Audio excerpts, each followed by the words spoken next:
All right. Good morning. Not yet. Has everybody turned in their assignments? Turn in now or forever hold your peace. All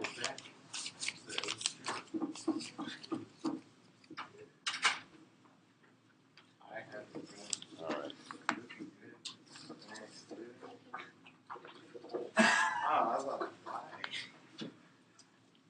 Okay, so just glancing at the assignments, let me go over a couple of things before we really get started today. We've covered this before, but we can stand to go over it again. What is wrong with those two things that I just put on the board?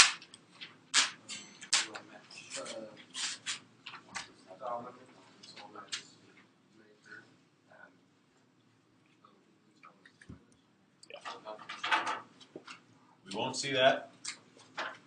We won't see that. This we will never see this. There is one exception to this. I don't even want to put that in your brains though. Dominants are always major. Leading tones are always diminished. It should feel wrong to write that V without putting the two bars, and it should feel wrong to write the 7 without putting the degree symbol. All right. Just wanted to mention that because I saw a lot of that in the homework that I was just glancing over. So, any questions before we get started? How was the homework? Was it hard, easy, meh? It was fun. Anybody else think it was fun? It can be fun. I think it's fun. All right. So let me start by covering something that I meant to cover the other day, but I didn't. We've talked about this, but I'm going to go into greater detail now. About cadences. Starting with the AC. So we talked about this just a little bit the other day. What is an authentic cadence?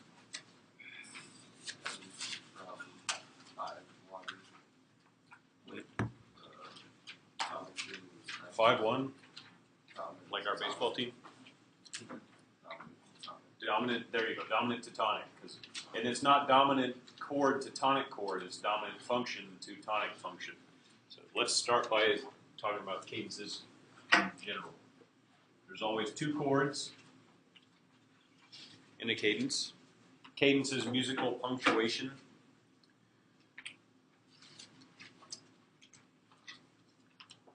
And just as in language, these are moments of rest. Cadences terminate phrases. So you can take any tune. Oh my gosh. Cadence.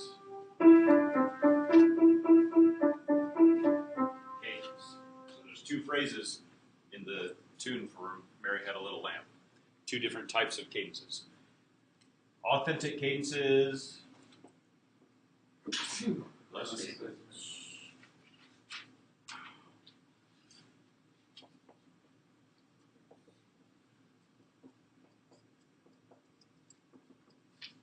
Authentic cadence is a dominant to tonic, and again, that's a general function, not a specific function. So this could be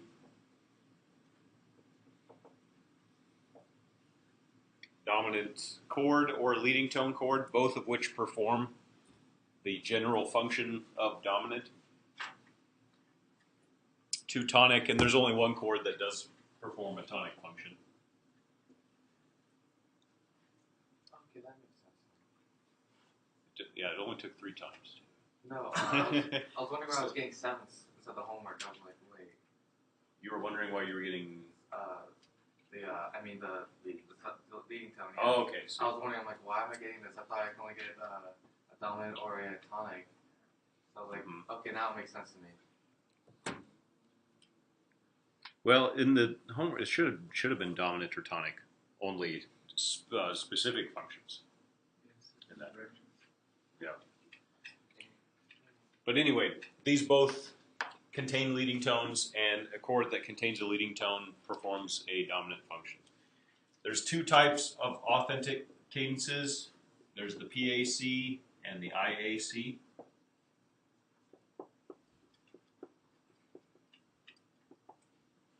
The P in PAC stands for perfect.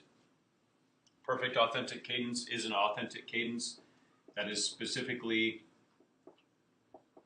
dominant to tonic. The chord's dominant to tonic, so you can't use the leading tone chord.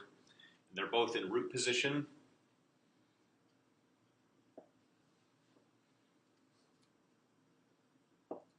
With the 7th scale degree in the soprano of the tonic chord. That's what makes it a PAC. An IAC basically is an AC, which isn't perfect. We've gone over these, but let's do it again. How can you maintain the authenticity of this cadence, yet make it not perfect? How can you have an authentic cadence that is not? What's that? Dominant function, but the soprano has a different melody. There you go. So if we put something other than, and sorry, I don't know why I put 7. This is supposed to be 1. Yeah. Looked like almost like a 1. The dominant to tonic with 3 or 5 in soprano of that chord. This is called a root position IAC.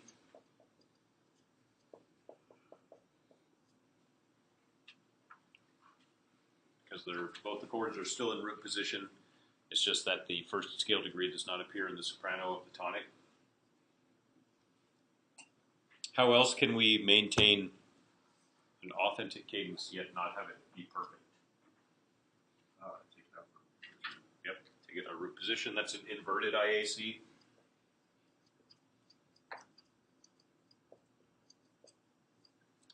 Most common inverted IAC is this. Dominant 6 to tonic, although anything that contains an inversion would be an inverted IAC.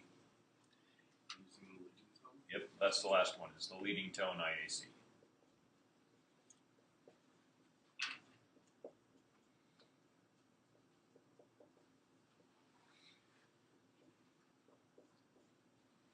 Using the leading tone as a substitution for the dominant chord. So authentic cadences are all conclusive statements. They all sound like an ending, although PACs sound a little bit more conclusive than IACs.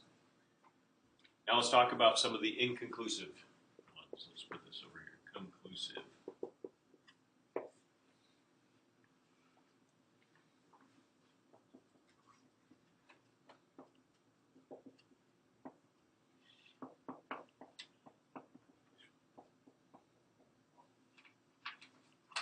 The half cadence, HC.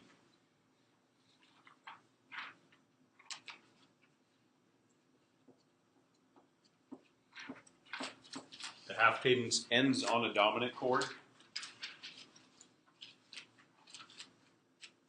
And anything that can happen before a dominant is possible there. So an example of a half cadence. Half cadence. PAC there at the end. Couple of cadences that I don't believe your chapter 12 talks about. If I remember right, it's only authentic and half that your book addresses in this chapter, but we do need to know about these. There's the DC, which is the deceptive cadence.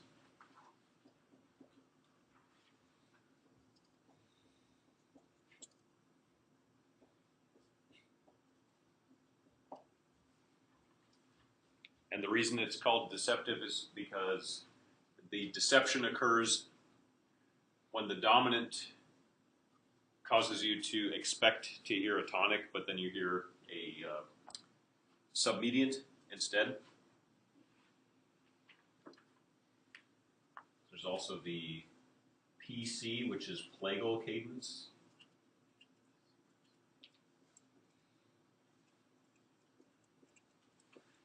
Plagal is subdominant to tonic. And the plagal cadence sort of belongs in the middle here. It's more conclusive than the others. But that's the only one that doesn't include a leading tone. It's the plagal cadence. And that's it when it comes to cadences. These types. So in practice, so these we're in C. Chord progression.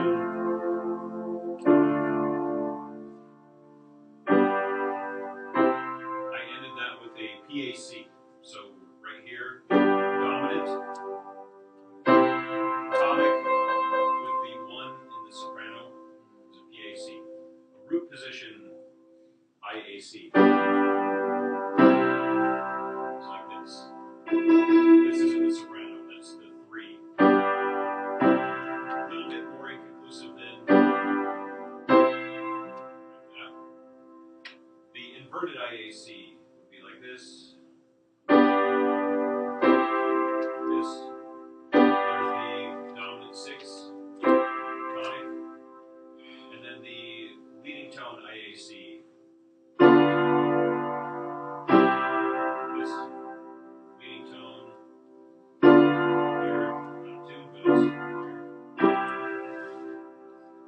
Half cadence. Most commonly, and let me put this on here. Most commonly, the half cadence is this, but it can be anything that can happen before dominant. The only thing about the half cadence is that the dominant is the last chord.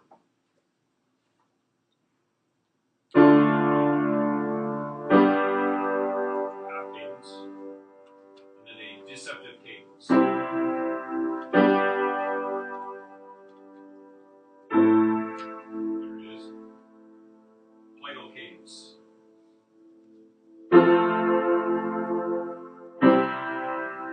Sometimes referred to as the Amen cadence.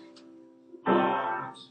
At the end of a lot of hymns is a plagal cadence. So cadences, this is important that cadences are moments of rest. Not every time that you see dominant to tonic will it be a cadence. Not every time that you see this will it be a half cadence. This won't always be a deceptive cadence. It's moments of rest, moments of punctuation. All right, so can I erase this? All right. Somebody say no? It's all in your book.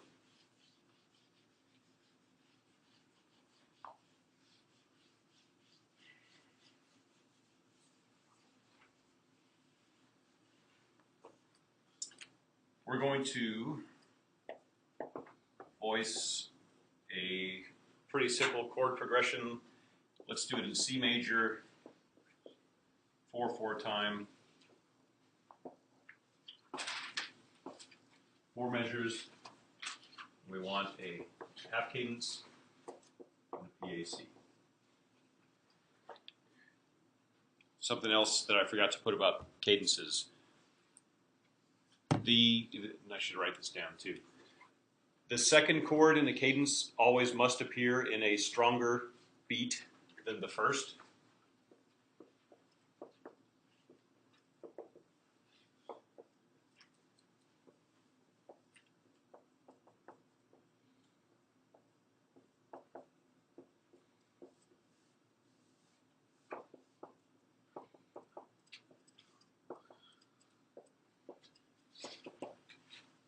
So considering where I put these two cadences,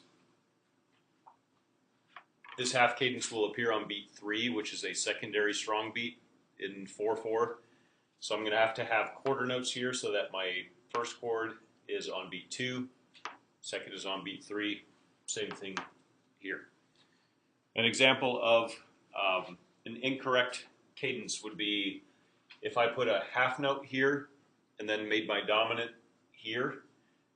The half note on the downbeat is on a stronger beat than the second. And the second chord is that's the moment of rest, so that's why it needs to be on a strong beat. One way to get out of that, sort of like a legal loophole, is to use a fermata or use a fermata. That's this marking. If you put a fermata over a note or a rest or anything, it just means perform that longer than the original.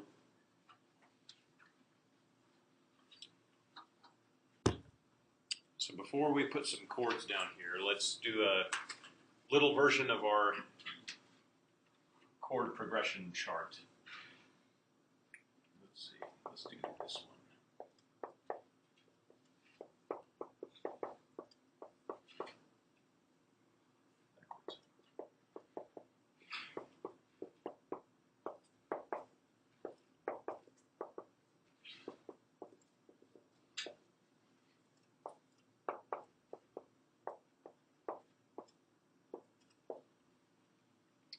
We're going to spend a lot of time on this chart at the beginning of next semester.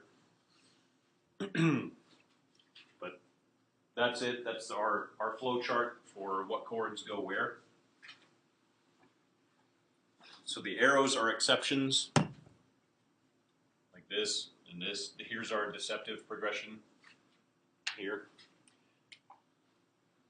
Do this in C major. We have to start on tonic. It's a piece of tonal music, so we have to establish our harmony here. We're going to end up with a half cadence here, so that's going to need to be a dominant and a PAC.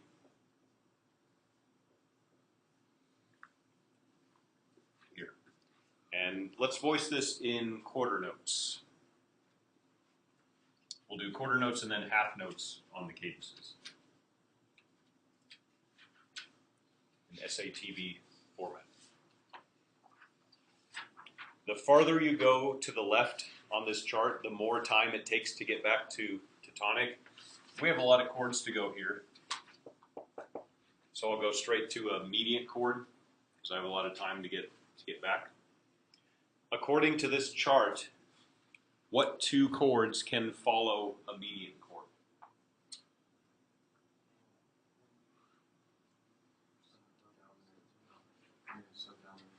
Subdominant is one, and submediant. So this can go here, or it can go here. Let's go to a submediant. What can happen after a submediant?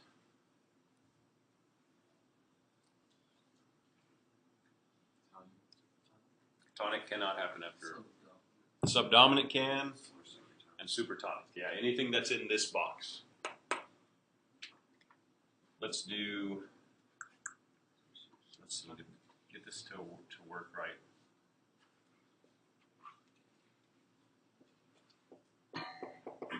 I'll do that.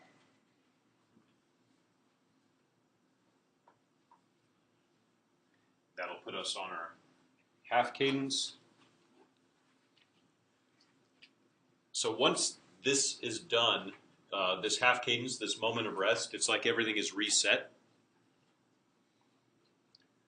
So things like this can happen. The supertonic doesn't actually usually happen after a dominant, but because we've just come out of a half cadence, it's possible. Actually, anything is possible after the cadence. Then we have 1, 2, 3, 4 chords to go here. Supertonic doesn't have that many options. We can only go to leading tone or dominant. Let's do a leading tone. This should feel odd also until we put this, because diminished, well, two things. Diminished triads should never be written in root position because it's too much of a dissonance. And also, what do you double in a root position chord? What member of the chord is doubled? In a root position triad. The root is doubled. And in a leading tone, the leading tone is the root, and you can never double the leading tone. That's the problem with a root position leading tone. And since we only have one first inversion, let's put some more first inversions in here.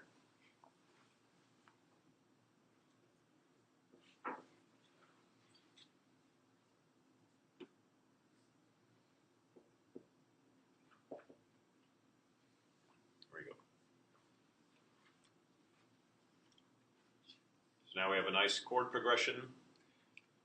If we're coming up with a part writing example like this from scratch, first step is the chords. What would be the next step? Next logical next step.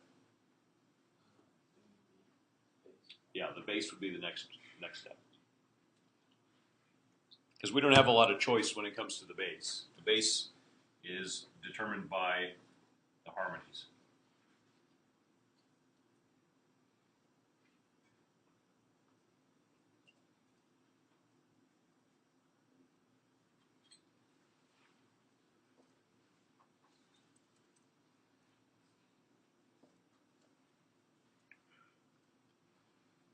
So, anybody have any criticism of that bass line? If so, why? Yeah, it's pretty disjunct. It's moving all over the place. How would you figure we might be able to smooth that out a little bit?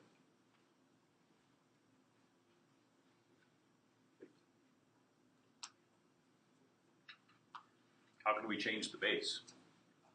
Just, okay, but how are we going to do that? Because the bass is determined by these. So in order to change the bass, we need to change the inversions. Yeah. A couple of ways we can do this. If we invert these two chords, smooths it out a little bit.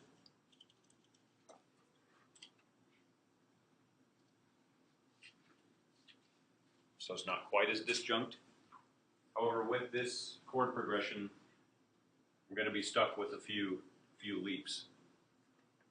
That's a little bit better. Here.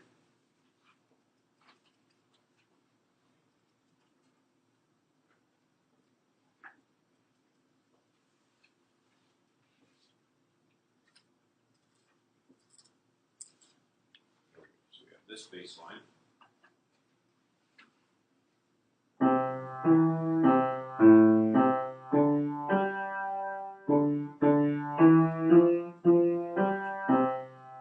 It's already starting to take shape. We can hear the two cadences even just in the bass line. A half cadence is the equivalent of a comma in English. You can hear that as a moment of rest. Oops, wrong octave. There. Yet it still sounds inconclusive, like it still needs to go on. And there's our conclusive statement. Because this is a PAC, we're going to have first scale degree in the soprano. Now the next step would be to write down the soprano.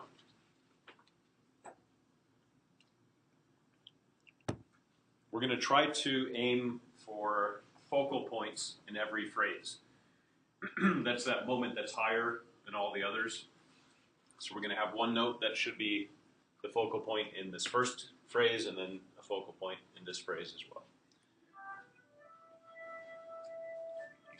Now you must have figured out what that chord is now, right?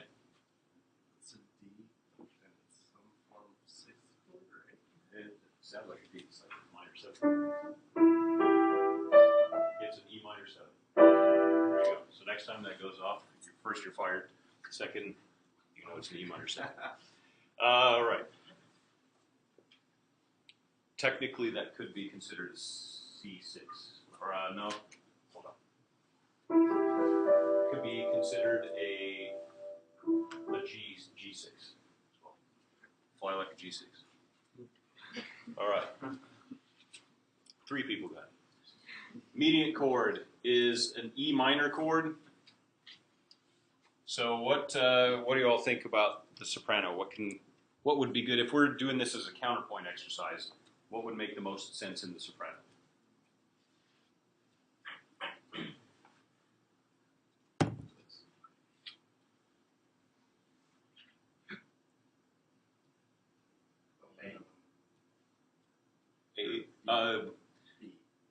B makes a little more sense because it's by step. Because of this leap, this should move by step. And we have contrary motion. The next chord is an A minor chord. So we can do all sorts of stuff. We can put the C here, but go to an A. The next one is F major. Yeah, A, I like that. When doing 4-part writing, you want to move as little as possible. And then we have C major here. What would be the issue with this?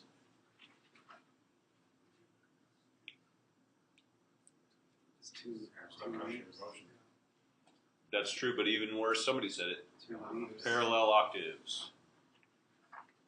A to C. So if you can avoid parallel motion, you can't really do much else than that here. Then we have a D minor. What about that?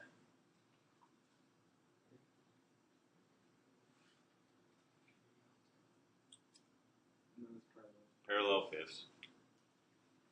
C to G, perfect fifth. D to A, perfect fifth. Moving in parallel. Not going to work. So now this is getting a little dangerous because we're getting close.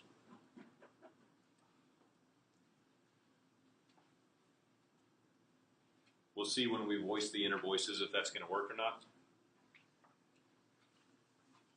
D minor, contrary motion by step, that's pretty good. This is a B diminished. Go up to the B. This is C. Parallel, but it's a 6th, so that's fine. Bless you. Keep this the same. D minor. That can be our focal point of the phrase. And then a leading tone. Yes. So let's hear these outer voices.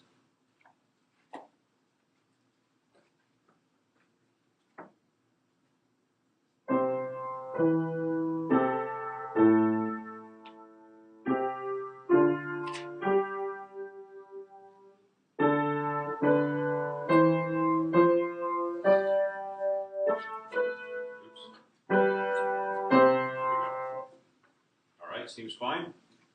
Now we do inner voices. When voicing the entire chords, we need to think about doubling rules. What needs to be doubled in this first tonic chord?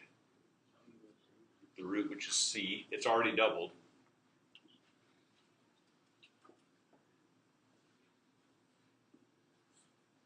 There's an option. I see a couple of ways that we can voice the inner voices there. That's going to give us the most room with which to work. By the way, this is a really good opening voicing. If you do root, 5th, 3rd, root, gives you a lot of room. What note needs to be doubled in the second chord?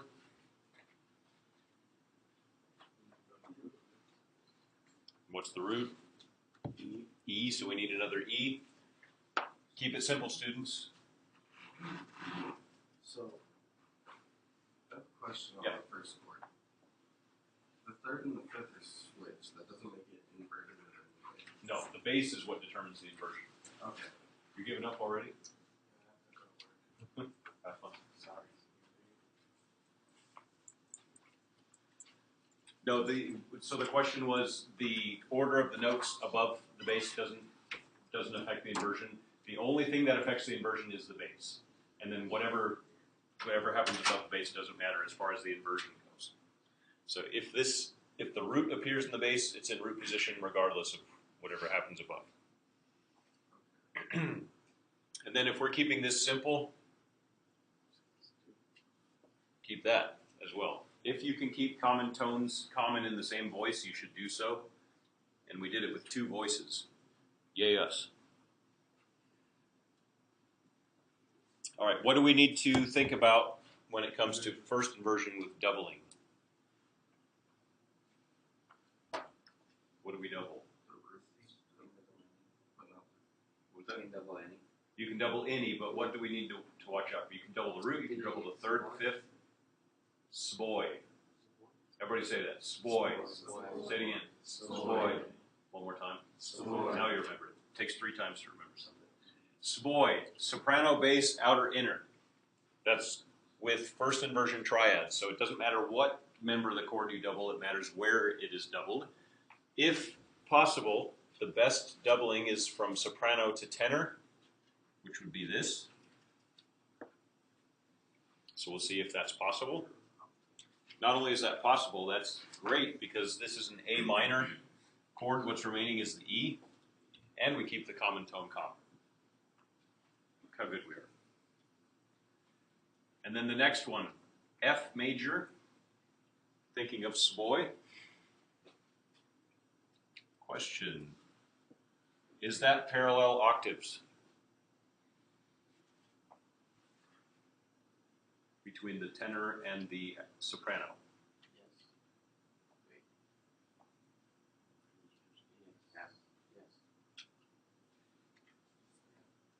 Can somebody give me the definition of parallel octaves? When the notes are changing, that's oblique motion. So About halfway there. So good. and the notes follow each other by fifths. Okay, so, well, we're octaves here, but why are they called parallel octaves? Because they move in parallel motion. What kind of motion is this? It's not oblique. Static, which is absent of motion. There's no motion happening here. You can't have parallel octaves without having parallel. And this is not parallel, this is static. Therefore, this is okay. They need to be moving in parallel for them to be forbidden parallels. Yes, yeah, and you can't have parallel motion without them moving. What do we have remaining in this chord? We have, oh, I see a problem. A. We have 3 A's in that chord. That won't work. So now what? Any suggestions? We're going to need, we already have our doubled A in the outer voices. We need an F and a C. What works better in the alto? Why? But it's only step up. Good. Right answer. If we look at our 2 options, the F and the C, F is by step, C is by leap. If we look here, it's the same. Down to F would be a leap and up to C would be a leap. So we'll choose this because that keeps it the simplest.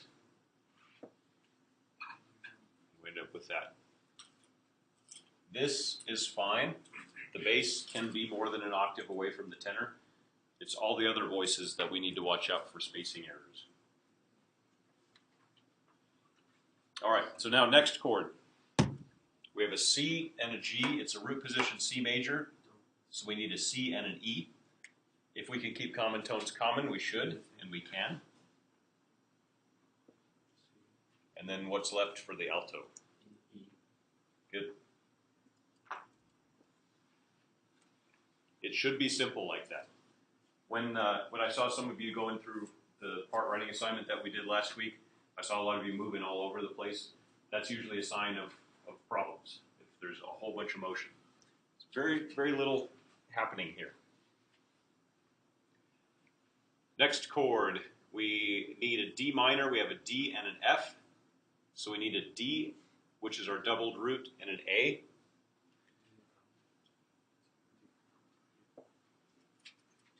That's the only way that we can do it.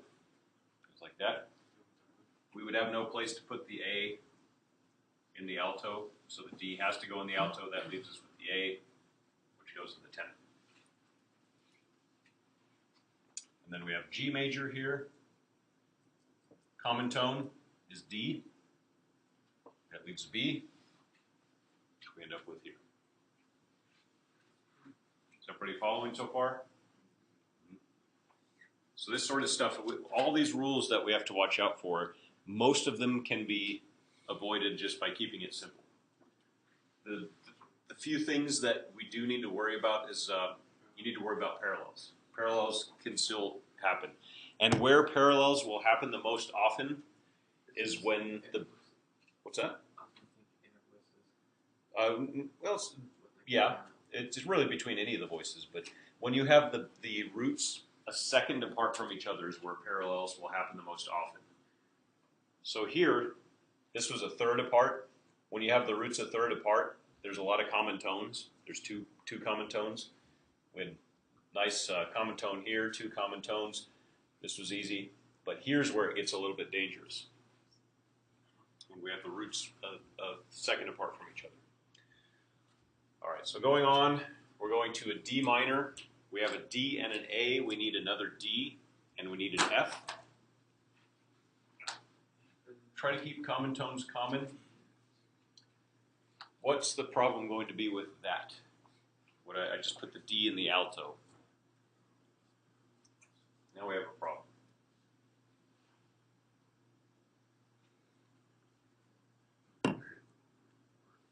Yeah, where's the third going to go? We need an F. Why would that be considered an error? Because it passes the boundary. This is voice overlap. It's past the boundary that this G presented, so that's not going to work. Keeping common tones common is great, but only when it works, and that didn't. So this is what's left here. And then we have a D remaining. It can go there fine.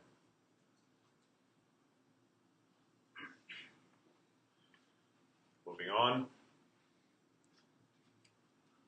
Common tone is F. That leaves us with a B. And then you submit that assignment, you get a big red slash through that chord. You go, wait a minute, but I did my Savoy.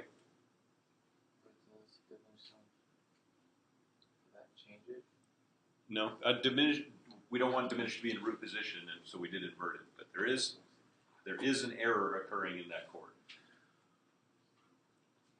The B is doubled. And why is that a problem? Can't double the leading tone. Boom. Don't double the leading tone.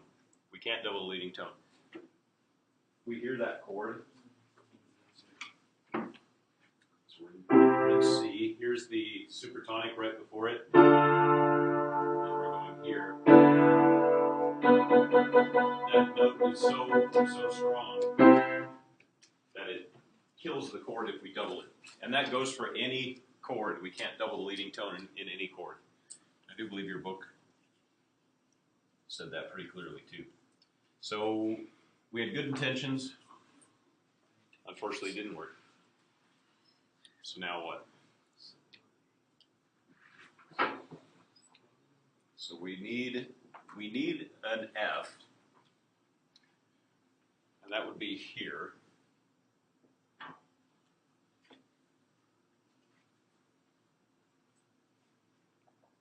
Then what?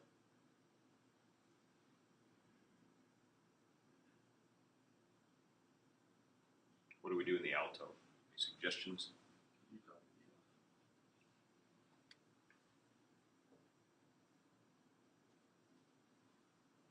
What do you guys think? Double the F. Does that work? Does it not work? If not, why not? And if so, why? Just always have a rationale.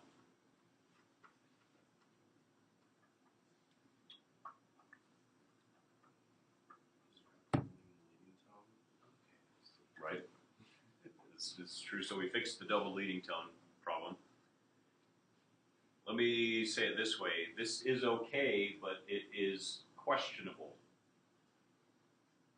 What's weak about the way that we have set that chord up? There is a unison, but unisons can happen from time to time. There is something about that unison in particular, though.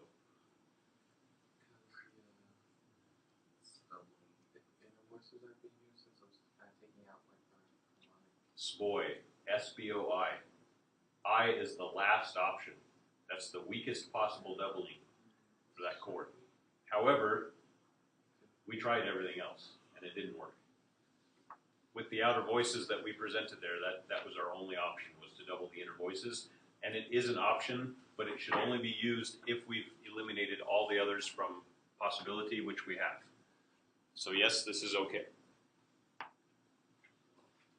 But just keep in mind, that's the weakest doubling in two ways.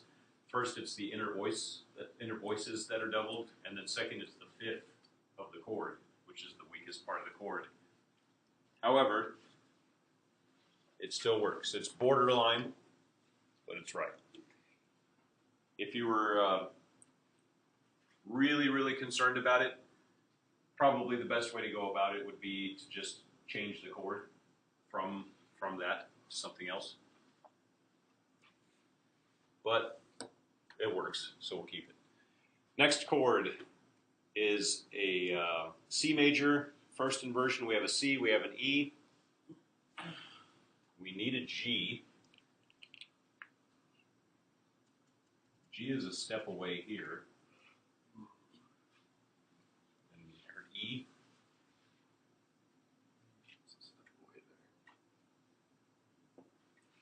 E's not bad. C would be another option. C would be the soprano doubling. But if we went to a C, we'd have a leap of a fourth. Not a problem, but it's just maybe not the best solution. Either one would be fine. What about those parallels? Which, the ones in the upper voices? Yeah. If we analyze all the parallel motion, that's a good thing to notice, that there's a lot of parallelness happening there. We have parallels here, here, and here. Forbidden parallels are unisons, fifths, octaves. Here we have thirds, here we have sixths, and here we have fourths. So even though there's a lot of parallels happening, none of them are forbidden. So that is something that you should check for, but after checking, it does work out. And actually, let me make a note to myself, because I want to talk about that in more detail in a second. Next chord is an F major. We do need an F.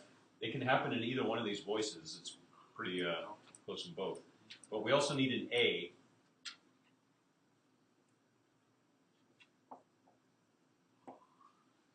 So that's cutting it close.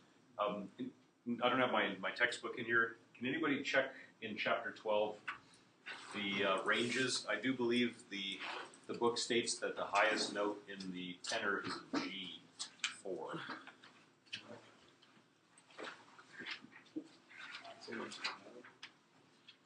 Yeah, it's in chapter 12, maybe 5 pages in or so. I think that was it. Yep, it's a G up there, so the F is fine.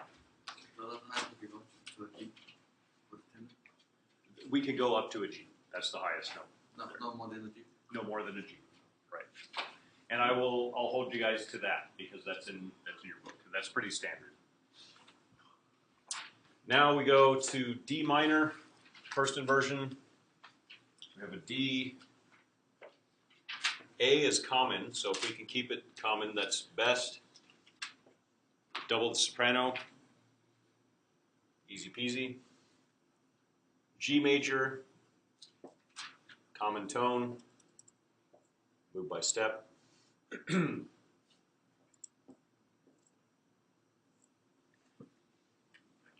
we submit, excuse me, we submit that and you get a big red slash through the last chord. You slap your forehead. Why? What's the problem in the last chord?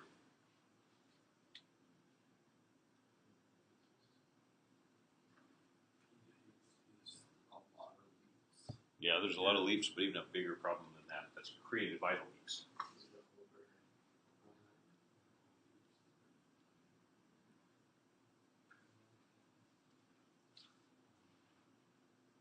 heard somebody whispering. It's parallel. Parallel fifths. Pretty obvious parallel fifths in the bottom two voices. See the fifth moving in parallel? Plus there's a huge leap here, which is a problem. Any suggestions on how we can fix that?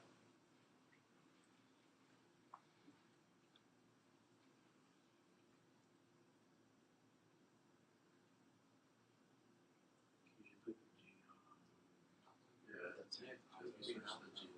Yeah, if we had been keeping it simple in the first place, we never even would have run across that problem. Okay.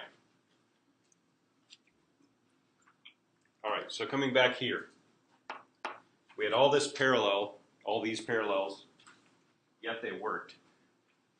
There is a technique that's called parallel sixth chords.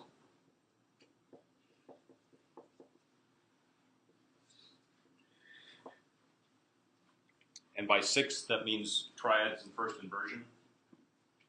If you put a triad into first inversion and you move all the voices in parallel,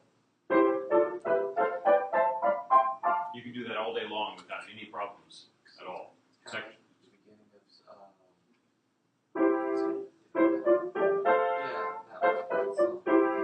Lean on me. Yep, now you know how to play that song. If you've never seen that movie, by the way, Lean on Me, awesome movie. One of the best movies ever. I've tried, I've had ideas to do screenings of movies in the recital hall. I've gotten shot down every time I've tried to do it. It's like 5 or 6 movies that I think everybody needs to see, and that's one of them. So anyway, parallel sixth chords are, not only are they acceptable, it's a really strong voice leading technique. All right, let's take a listen to this. It's gonna be tough reading my neck around here, but we can go slowly. So tonic, out of tune. There's our immediate chord, submedian. What am I doing wrong there? I'm playing it wrong. That's what it is. There it is. There it is. Now subdominant. Here, back to tonic. And then we have supertonic, dominant. Half cadence. There's our comma. And then we go back to supertonic. Leading tone 6 with our inner voices double. Here. Subdominant. Here.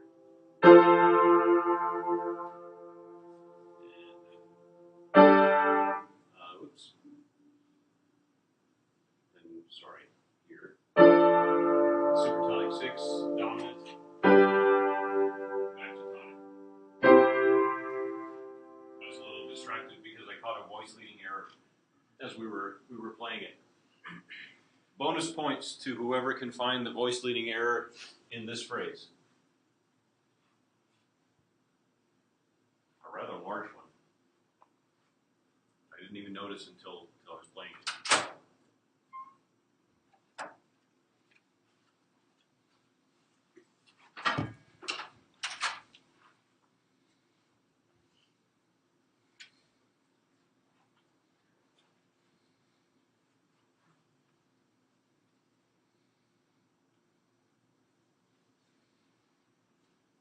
will be a section on the final exam that's very much like this, where you're looking at an example and you're detecting errors. So let's narrow it down. It's in the third measure. Is it with the tenor section? The tenor is part of it.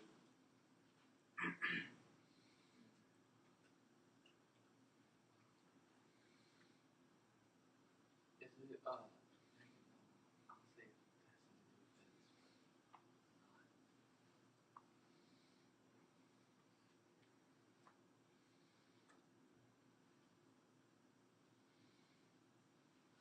but is it because there's an 8th going to a 5th string tenor soprano, right? Is that it? Open-ended? Nope. Good guess. Is it that it's using kind of a neighboring tones?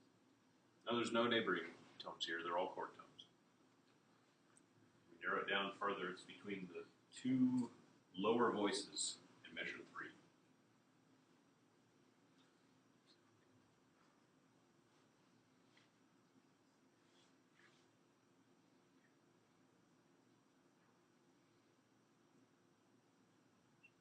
Oh, there's parallel octaves. Parallel octaves.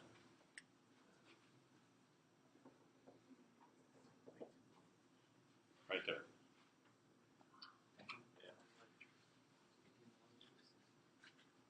Basically, it can be easy to miss those things. So when you're doing part writing exercises, always check for parallels. A few ways that we can fix that. Probably the easiest way, this is sort of a cop-out.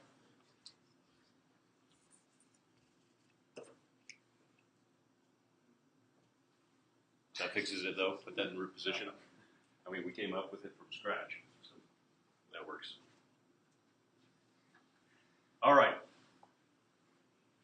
Pull out your workbooks. Open to chapter 12.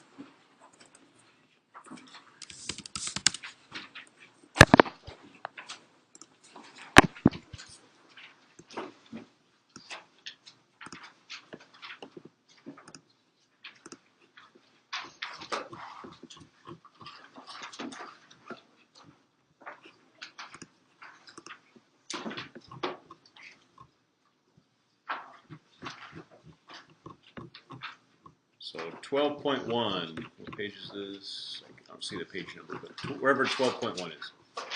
141. 121, thank you. Or 40. 141. 121 would have been great because. All right, so it says identify the key of each excerpt and write Roman numerals for the 2 chords that end each phrase. Circle the abbreviation that represents the cadence type. If cadence is IAC, circle strong or contrapuntal. So those of you who have read the chapter, which is all of you, what's the difference between strong and contrapuntal IACs? And even if you didn't read the chapter, first, how dare you? Second, the titles or those words tell us the answer. What does contrapuntal mean?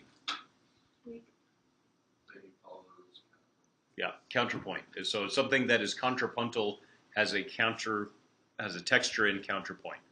So what would you figure strong versus contrapuntal is? What is counterpoint?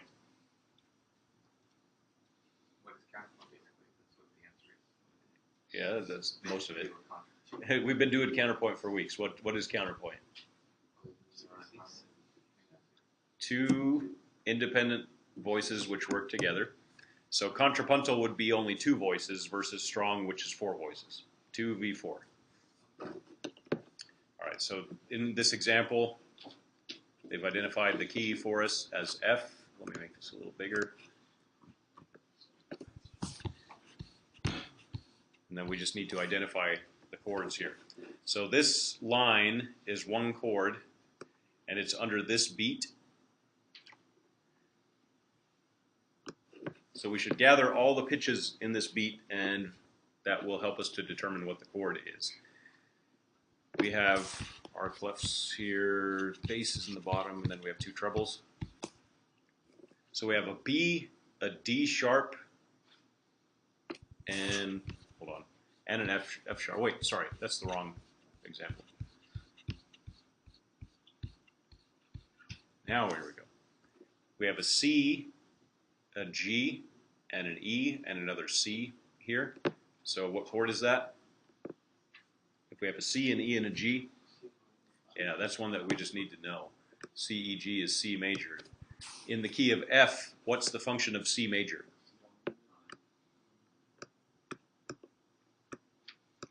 And it's in root position, so we don't need a bass position symbol or no figure bass. And that's going to F, C, F, and A. What chord is that? It's an F chord, which is tonic. Because it's dominant to tonic, it's at least an AC. Is this an IAC or a PAC? IAC.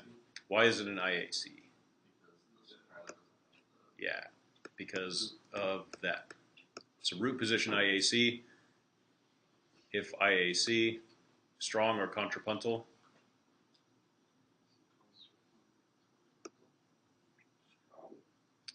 And I need to review in your chapter because that's a terminology thing that I'm not familiar with. To me, that would be strong here, because even though this is happening, the chord is basically here to here. All right, bottom of the page. What's our key in this example?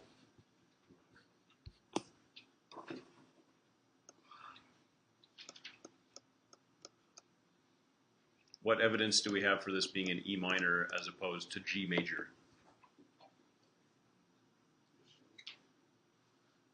Yeah, there's D. The F sharp would be in both. But that, where it's circled, is big evidence because the D sharp's there. So this chord, we have a B, a D sharp, and an F sharp. And then here we have an A, a G, and an F sharp.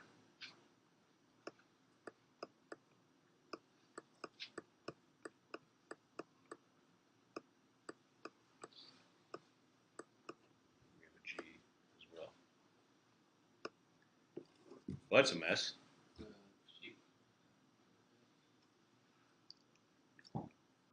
Anybody make any sense out of that?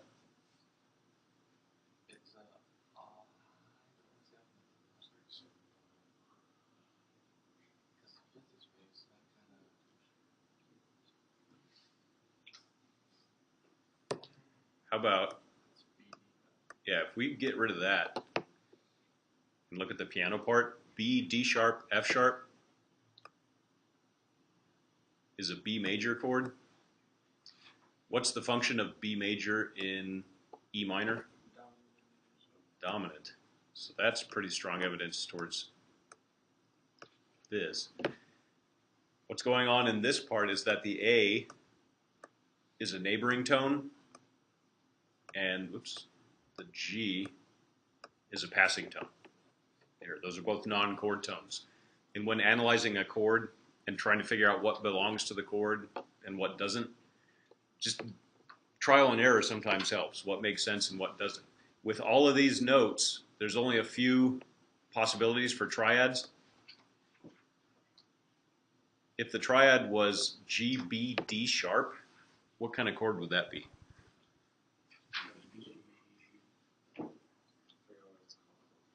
It'd be a G augmented. And if you come up with an augmented chord, you've come up with the wrong thing. Not until the third semester will we look at augmented chords. So that's out. And then there's no other possibility. I guess we could look at it as D sharp, F sharp, A. That would be a D diminished. D diminished or D sharp diminished. What function would that have in the key of E minor? So that could be a leading tone chord. However, on the downbeats, there's two B's. Decisive evidence that B belongs to the chord. And if we looked at it that way, that would say that B is not part of the chord. So definitely this is a B chord. There's a D sharp in it, so we need to put a sharp next to the Roman numeral. And that's going to a tonic chord in the next. What kind of cadence is that? HC, IAC, PAC. Is that Half cadence would end on dominant, so this is not half cadence. I have a question. Yeah. Because does the sharp and the dominant affect it being an authentic cadence? No, because it has to be dominant, so it has to have a sharp. Okay. And So, it's dominant in root position to tonic in root position.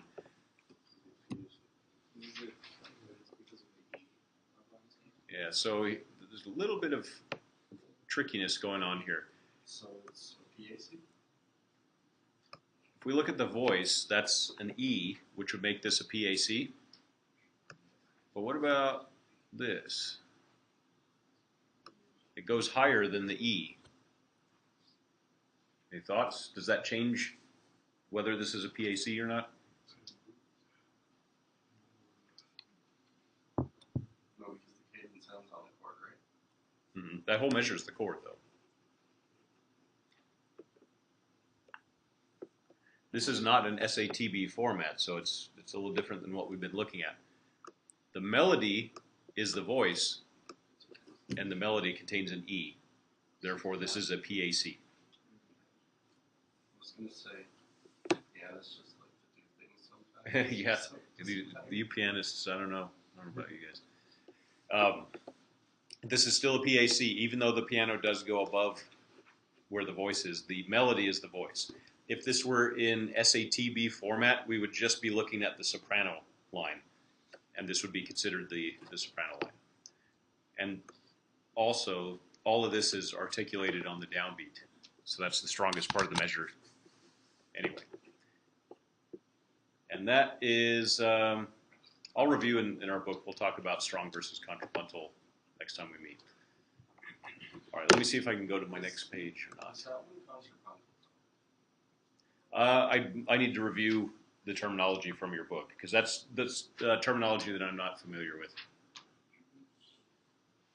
Let's see, page thumbnails. Yep, it's going to do its upside down trick. We can do this one upside down, right? Just kidding. I'm going to skip to the third page just because that one's going to be right side up. So this will be page 143, I believe. 12.2.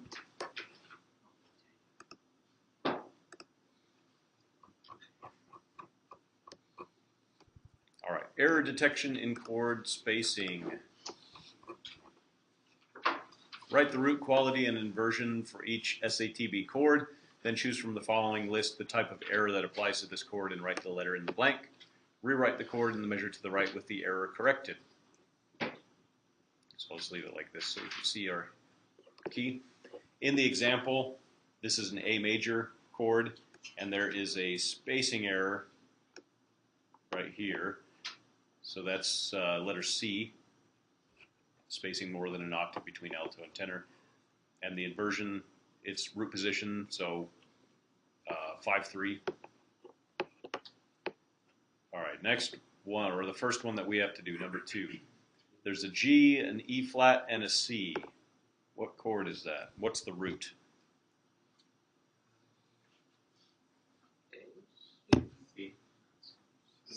C is the root, So C minor. and it's C minor because of the E flat. So C minor. Inversion? Is it C minor? Yeah, C minor. It's third inversion. G's in the bass. They're the second inversion. There's no third inversion of a triad. So it's 6-4. And the errors, we have incorrect doubling, spacing more than an octave between soprano and alto, same with alto and tenor. Voice part out of suggested range, crossed voices, incorrect chord spelling. Which of those applies? Incorrect doubling. What should be doubled? In a 6-4 chord, what do you double? The fifth, which is the base, and they doubled the third. There's the problem. So then we respell it with the error corrected. Should be a pretty easy fix. We keep that E flat.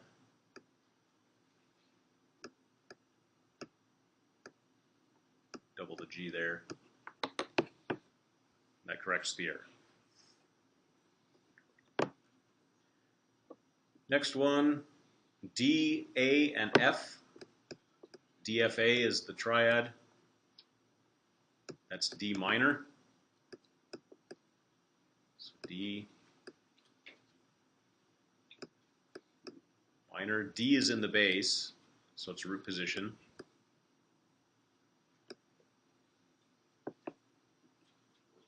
And then error. What's the error?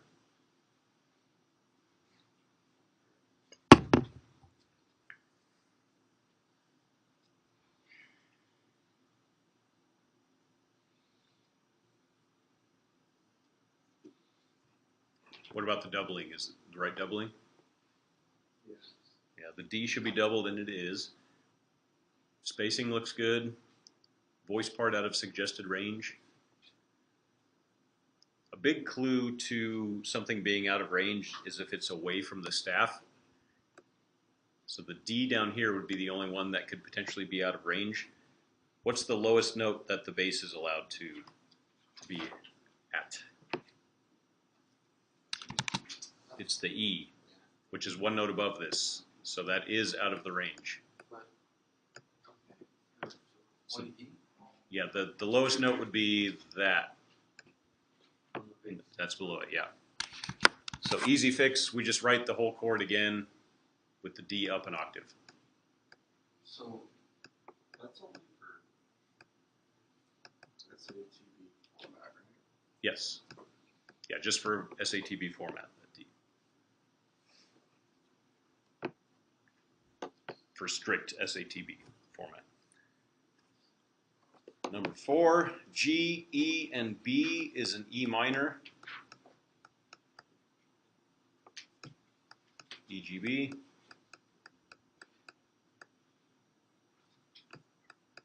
It's in first inversion, which is 6/3. And which error applies to number 4?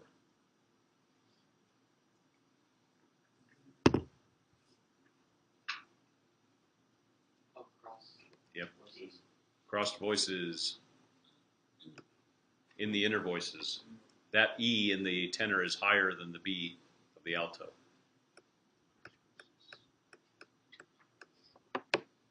Go. So to fix that, we just swap them. The B here. And then we would double the E, and the way you show that is with 2 stems, like that. Number 5, there's a D, a B flat, another D, and another B flat. It's only 2 notes, so that's definitely going to be an incorrect chord spelling. I don't know what the chord is supposed to be, so we'll assume that it's in first inversion. I think it's a B flat. Yeah, probably a B flat chord in first inversion.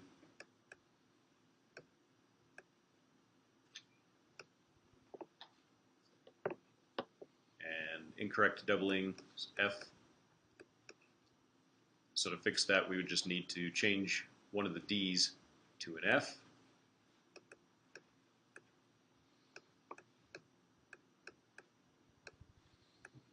Like that. There we go.